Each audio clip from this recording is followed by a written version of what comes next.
નમસ્તે વિદ્યાર્થી મિત્રો, ઓમ શાંતિના ડિજિટલ ક્લાસમાં આપનું હાર્દિક સ્વાગત કરું છું.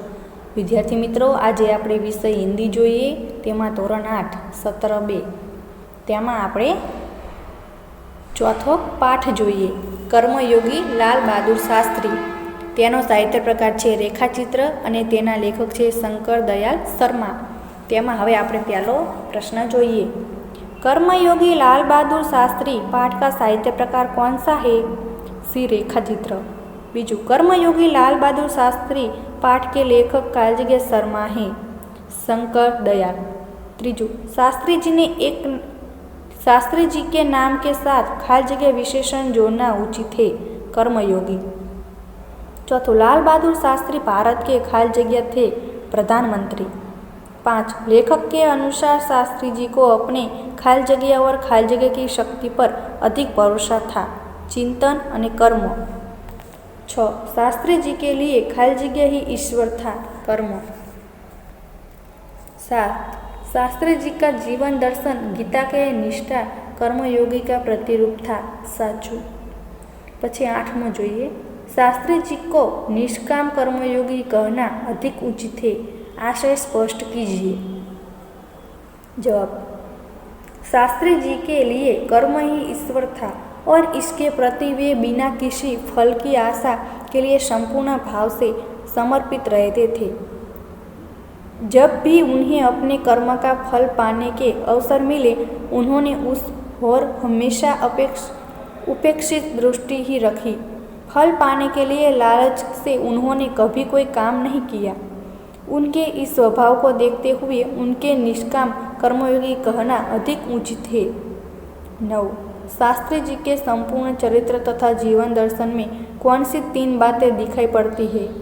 जवाब, अपने उद्देश्य के प्रति दृढ़ आस्था, उस उद्देश्य को प्राप्त करने के लिए कर्म का भाव तथा उस कर्म के प्रति संपूर्ण समर्पण से 3 बातें शास्त्री जी के संपूर्ण चरित्र तथा जीवन दर्शन में दिखाई पड़ती है. 10. शास्त्री जी के अनुसार किसी भी क्षेत्र में सफल होने के लिए क्या आवश्यक है? शास्त्री जी के अनुसार किसी भी क्षेत्र में सफल होने के लिए समर्पित भाव से कर्म करना जरूरी है. कर्म के प्रति मन में भी भक्ति होनी चाहिए. 11. शास्त्री जी का संपूर्ण जीवन श्रम, सेवा, सादगी और खाल जगह का अनुपम उदाहरण है, समर्पण. 12. शास्त्री जी का संपूर्ण जीवन श्रम, सेवा, सादगी और समर्पण का अनुपम उदाहरण है, आशय स्पष्ट कीजिए. जवाब, शास्त्री जी कर्म को ईश्वर मानकर उसकी पूजा के रूप में ही श्रम किया करते थे. उन्हें जीवन की सार्थकता देश और समाज की सेवा में ही लगती थी. वे जो भी कार्य करते थे उसे पूरी निष्ठा व लगन से करते थे. वे सादगी प्रिय व्यक्ति थे. ऐसी विशेषताएं बहुत कम लोगों में ही मिलती हैं. 13. शास्त्री जी खाल जगह की भावना से प्रेरित होकर काम करते थे, राष्ट्र लाभ. 14. शास्त्री जी ने देश की किस आकांक्षा को पूरा किया है, कैसे?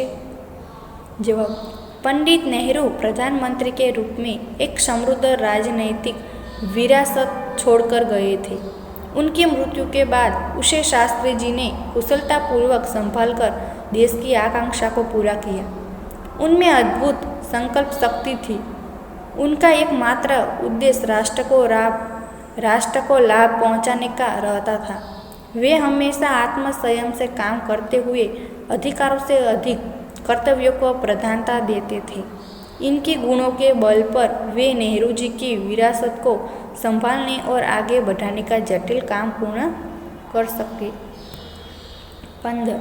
लेखक के अनुसार शास्त्री जी की सबसे बड़ी विशेषता क्या थी? लेखक के अनुसार शास्त्री जी की सबसे बड़ी विशेषता यह है कि वे देश के प्रधानमंत्री बने तब भी वह सामान्य ही बन रहे. वे जो कुछ भी करते थे वह राष्ट्र भावना से प्रेरित होकर करते थे. 16. शास्त्री जी के व्यक्तित्व में आकर्षण पैदा करने वाली उनकी विशेषताएं कौन सी थी? विनम्रता, सादगी और व सरलता शास्त्री जी के व्यक्तित्व में आकर्षण पैदा करने वाली विशेषताएं थी। 17. शास्त्री जी का व्यक्तित्व किसके अधिक करीब था? ए. गांधी बापू। 18. शास्त्री जी का व्यक्तित्व बापू के अधिक करीब था, आशय स्पष्ट कीजिए। गांधी जी बहुत बड़े होते हुए भी विनम्र और सरल थे। इन्हीं गुणों से वे अधिक महान और लोकप्रिय बने थे। गांधी जी के ये गुण शास्त्री जी में भी थे, इसलिए शास्त्री जी का व्यक्तित्व बापू के अधिक करीब था। 19. शास्त्री जी ने खाली जगह से प्रभावित होकर अपनी पढ़ाई छोड़ दी थी। ये महात्मा गांधी। 20. शास्त्री जी पर किसका प्रभाव था? शास्त्री जी पर भारतीय चिंतकों डॉक्टर भगवान दास तथा बापू का प्रभाव था। 21. लाल बहादुर शास्त्री पर गांधी जी ने आदर्शों का क्या प्रभाव पड़ा? लाल बहादुर शास्त्री का जन्म एक साधारण परिवार में हुआ था और उसी में उनकी परवरिश हुई। प्रधानमंत्री जैसे महत्वपूर्ण पद पर पहुंचने के बाद भी वे सामान्य ही बन रहे। विनम्रता, सादगी, सरलता उनके व्यक्तित्व के अभिन्न अंग थे। ये सभी गुण गांधी जी के थे, जो शास्त्री जी में स्वयं आ गए थे। इस प्रकार लाल बहादुर शास्त्री पर गांधी जी के आदर्शों का गहरा प्रभाव पड़ा। 22. शास्त्री जी के संबंध में किसकी उचित सही जान पड़ती है? सी. बाइबिल। 23. खाली जगह ही पृथ्वी के वारिस होगे, विनम्र। 24. बाइबल की कौन सी उक्ति शास्त्री जी पर लागू होती है? विनम्र ही पृथ्वी के वारिस होगे। बाइबल की यह युक्ति शास्त्री जी पर लागू होती है। 25. शास्त्री जी स्वतंत्रता संग्राम में जुड़े तब उसकी उम्र 18 वर्ष की ही थी। साचू। 26. शास्त्री जी किसके आह्वान पर स्कूल छोड़कर बाहर आ गए थे? बी. गांधी जी। 27. शास्त्री जी ने अपनी शिक्षा किस विद्यापीठ में पूरी की? डी. काशी। 28. शास्त्री जी लोक सेवा मंडल में कब शामिल हुए? बी. सन 1926। 29. शास्त्री जी प्रथम बार खाली जगह आंदोलन में भाग लेने की वजह जेल गए, नमक कानून तोड़ा। 30. शास्त्री जी की जेल यात्रा का अंत खाली जगह आंदोलन से हुआ, भारत छोड़ो। 31. आज़ादी की लड़ाई में शास्त्री जी की जेल यात्रा के विषय में लिखिए। शास्त्री जी ने सन 1930 में नमक कानून तोड़ो आंदोलन में भाग लिया और उन्हें जेल जाना पड़ा। यहाँ से उनकी जेल यात्रा शुरू हुई, जो सन 1942 में भारत छोड़ो आंदोलन तक चलती रही। 12 वर्ष दौरान वह 7 बार जेल गए। दूसरी जेल यात्रा सन 1932 में किसान आंदोलन के दौरान 3 साल की हुई। ये उनके जीवन की सबसे बड़ी जेल यात्रा थी। एना पछीનું पेज आवे આપણે 32 જોઈએ। सन 1935 में शास्त्री जी संयुक्त प्रांतीय कांग्रेस कमेटी के खाली जगह बनाए गए सचिव। 33. आज़ादी से पहले शास्त्री जी ने किसानों के लिए कौन सा महत्वपूर्ण कार्य किया था? किसानों ने प्रति शास्त्री जी के मन में विशेष लगाव था, इसलिए सन 1936 में किसानों की दशा का अध्ययन करने वाली एक कमेटी का उन्हें अध्यक्ष बनाया गया, जिसकी रिपोर्ट प्रस्तुत करने समय उन्होंने जमींदारी उन्मूलन पर विशेष जोर दिया था। 34. शास्त्री जी खाली जगह नगरपालिका से जुड़ रहे थे, इलाहाबाद। 35. शास्त्री जी देश की छोटी छोटी समस्या और उनके निराकरण से किस तरह परिचित हुए थे? जवाब: शास्त्री जी के पास ग्रामीण जीवन का अनुभव था। वे 6 वर्ष तक इलाहाबाद की नगरपालिका से किसी न किसी रूप में जुड़े रहे। इस अनुभव से उन्होंने नागरिकों की समस्याओं से निकट से परिचित कराया। इलाहाबाद नगरपालिका ने जन सेवा का अनुभव भी जोड़ दिया था। लोकतंत्र की इस आधारभूत इकाई में कार्य करने के कारण वे देश की छोटी छोटी समस्याओं और उनके निराकरण की व्यवहारिक प्रक्रिया से परिचित हो गए थे। 36 शास्त्री जी के संसदीय जीवन की शुरुआत कैसे हुई? कार्य के प्रति निष्ठा और मेहनत करने की अदम्य क्षमता के कारण सन 1937 में वे संयुक्त प्रांतीय व्यवस्थापिक सभा के लिए निर्वाचित हुई। स्वतंत्रता प्राप्ति के बाद कई बार वे संसद के लिए चुने गए। सही मायने में 1937 से शास्त्री जी के संसदीय जीवन की शुरुआत हुई, जिसका समापन देश के प्रधानमंत्री पद तक पहुंचने पर हुआ। 37 लाल बहादुर शास्त्री जी प्रधानमंत्री के पद तक कैसे पहुंचे? शास्त्री जी बिना फल की अपेक्षा किए निरंतर कर्म में लगे रहने वाले कर्मयोगी थे। कार्य के प्रति निष्ठा और मेहनत करने की अदम्य क्षमता जैसी विशेषता के कारण वे एक सामान्य परिवार में ऊपर उठकर देश के प्रधानमंत्री के पद तक पहुंचे थे। 38 किसने शास्त्री जी को अपना राजकीय गुरु माना था? श्रीमती इंदिरा गांधी ने शास्त्री जी को अपना राजकीय गुरु माना था। 39 आज़ादी के बाद शास्त्री जी ने किन किन मंत्रालयों में मंत्री पद संभाला? आज़ादी के बाद शास्त्री जी ने उत्तर प्रदेश में गृह मंत्री, केंद्र में रेल और परिवहन, संचार, वाणिज्य, उद्योग और गृह मंत्रालय जैसे मंत्रालयों में मंत्री पद संभाला। 40 शास्त्री जी की क्या धारणा थी? शास्त्री जी की यह धारणा थी कि वे जनता के शासक नहीं बल्कि जनता के सेवक हैं। 41 खाली जगह के निधन बाद शास्त्री जी को देश के प्रधानमंत्री के रूप में स्वीकार किया पंडित नेहरू। 42 शास्त्री जी केवल खाली जगह महीने ही प्रधानमंत्री पद पर रहे। D 19 43 शास्त्री जी ने खाली जगह से काम लेते हुए कर्तव्यों को अधिक तरजीह दी। आत्मसंयम। 44 शास्त्री जी की लोकप्रियता का कारण क्या था? शास्त्री जी हमेशा आत्मसंयम से काम लेते थे और अधिकारों की अपेक्षा कर्तव्यों को अधिकार महत्व देते थे। यही उनकी लोकप्रियता का कारण था। 45 छात्रों के दीक्षांत समारोह में शास्त्री जी ने कौन से विचार व्यक्त किए? जवाब छात्रों के दीक्षांत समारोह में शास्त्री जी ने अपने विचार व्यक्त करते हुए कहा कि आपके भविष्य की मंजिल चाहे जो कुछ भी हो, आप में से प्रत्येक को यह सोचना चाहिए कि आप सबसे पहले देश के नागरिक हैं। यह आपको संविधान द्वारा प्रदत्त कुछ अधिकार देता है, लेकिन इससे कुछ कर्तव्यों का भी बोझ आता है, जिसे समझना चाहिए। हमारा देश प्रजातांत्रिक है जो निजी स्वतंत्रता देता है, लेकिन इस स्वतंत्रता का उपयोग एक व्यवस्थित समाज के हित में स्वच्छता के लगाए गए प्रतिबंधों के तरह होना चाहिए।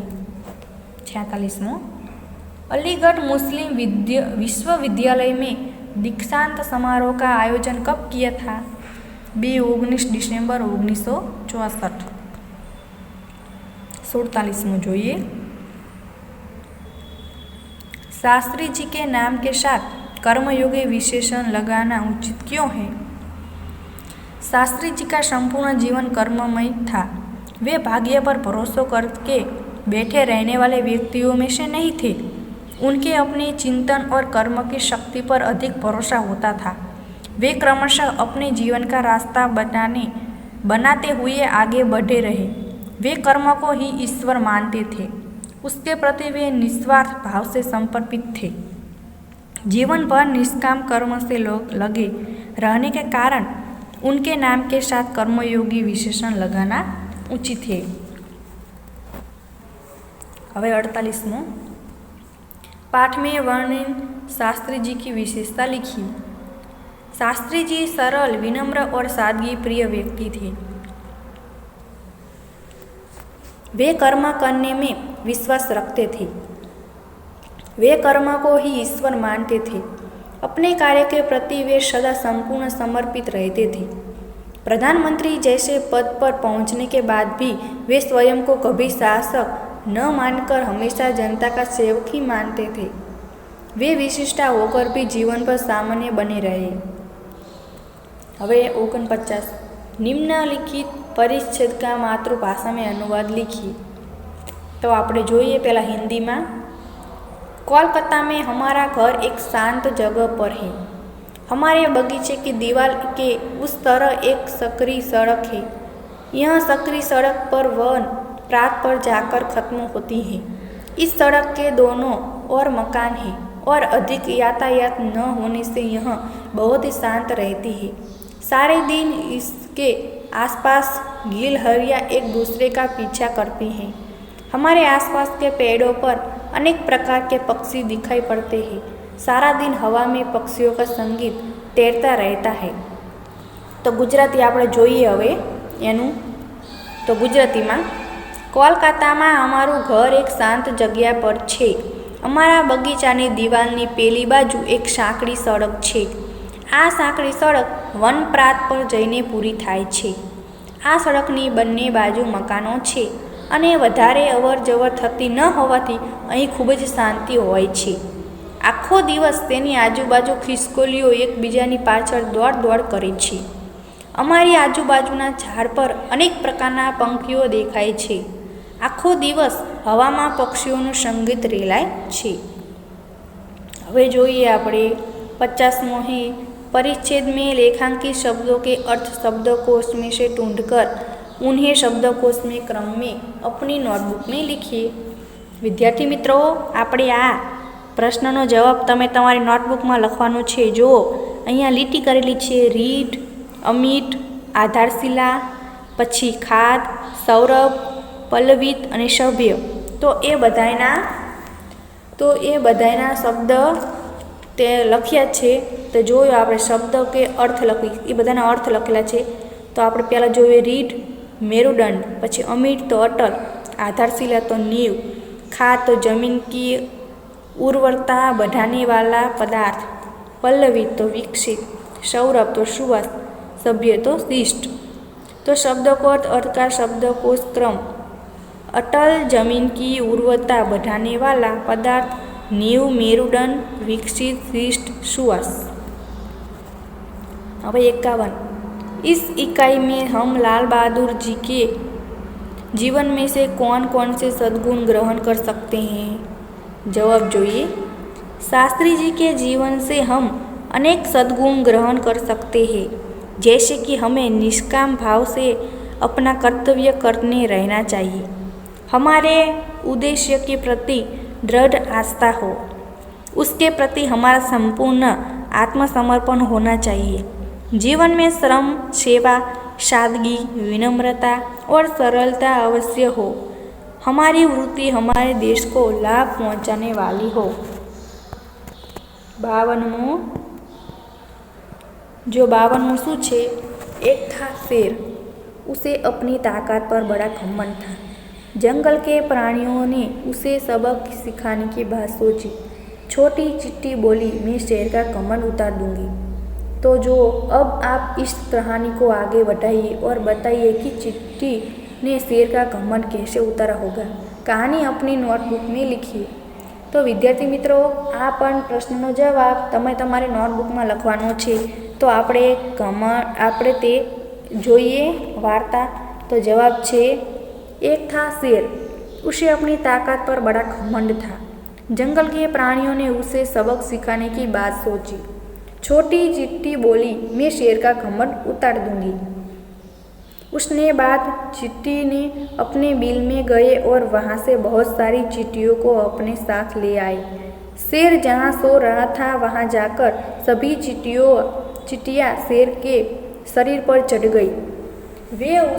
वे उसके अंगों को बुरी तरह काटने लगी। कुछ चिट्टियाँ उसके कान और नाक में घुस गई। शेर उन्हें अपने पंजों से मारने की कोशिश करने लगा, तब वे उसके बालों में छिप जाती थी। थोड़े ही समय में शेर आकुल व्याकुल हो उठा। तभी उस एक चिट्टी ने शेर से कहा, क्यों वनराज, इन छोटी छोटी चिट्टियों से परेशान हो गए? आपको यह शोभा नहीं देता? आप तो बड़े ही ताकत वाले हैं ना, अपनी ताकत पर बहुत घमंड है ना, कहाँ गए तुम्हारा घमंड? शेर ने क्षमा मांगते हुए कहा, चिट्टी बहन, मुझे माफ़ कर दो, मैंने तुमसे हार मान ली। अब मैं कभी अपनी ताकत पर घमंड नहीं करूँगा। मैं शेर हूँ तो तुम सब सवा शेर हो। इस तरह चींटियों ने घमंडी शेर का घमंड उतारा। जंगल के सभी प्राणियों ने चींटियों की चतुराई और बहादुरी की प्रशंसा की। હવે આપણે 53માં જોઈએ। શબ્દ સમૂહ के लिए एक शब्द लिखिए। बिना फल की अपेक्षा, निष्काम। भीतर रहा हुआ, निहित।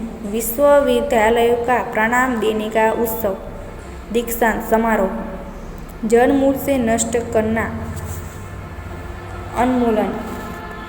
समानार्थी शब्द છે 54મો। समर्पण, त्याग અને સોંપના। સમન્વય તો સંયોગ, આસ્થા તો વિશ્વાસ અને શ્રદ્ધા, આહવાન તો પુકાર અને બોલાવ, દક્ષતા તો નિપુણતા, તરજીહ તો પ્રાધાન્ય અને અગ્રણીતા। 55મો વિરોધી શબ્દ લીખીએ।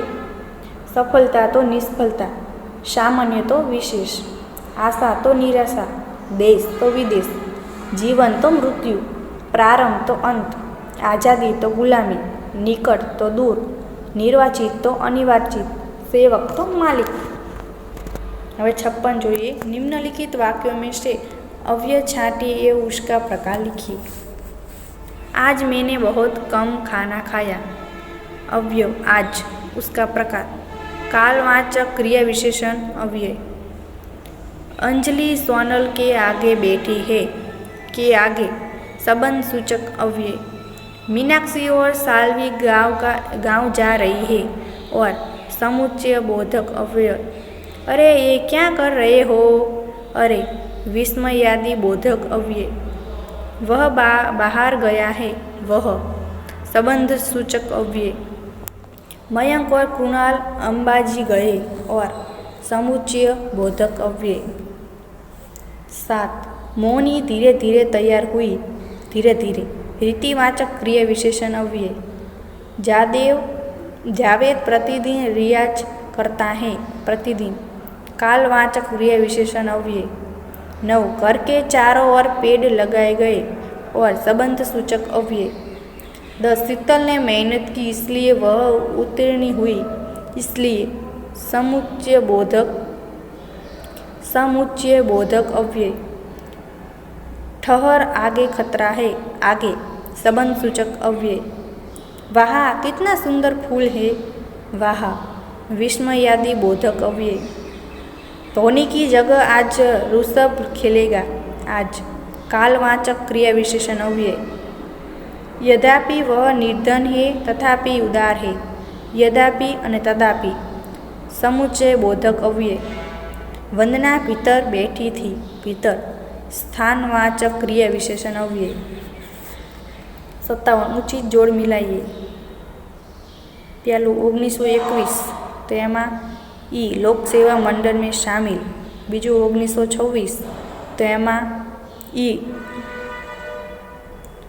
जो 1921 है तेमा पढ़ाई छोड़ी एटले के सी। पछी बीजू है 1926 तो एमा ई लोक सेवा मंडल में शामिल।